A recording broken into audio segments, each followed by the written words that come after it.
இப்போ shorten fish வந்து எப்படி கட் பண்ணதுன்னு பார்க்கலாம். இந்த சைடு இந்த ஓரத்தெல்லாம் வந்து இந்த மாதிரி கட் பண்ணிவிடுங்க. அதுக்கப்புறம் இதை எப்படி கட் பண்ணிவிட்டு இந்த நல்ல முள் இருக்கும், குழந்தைங்க இது மாதிரி ஃப்ரை பண்ணி கொடுத்தா சாப்பிட மாட்டாங்க.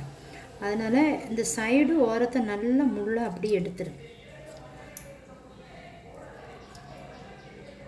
இந்த மாதிரி எடுத்து விட்ரு.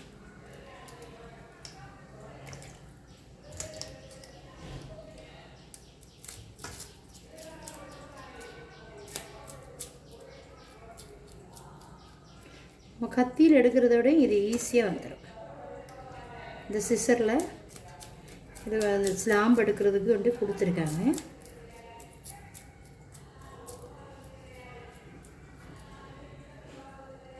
இந்த மாதிரி கட் பண்ணி எடுக்கணும். நான் இது ஃப்ரை பண்ணதுக்கு தான் எடுக்கிறேன்.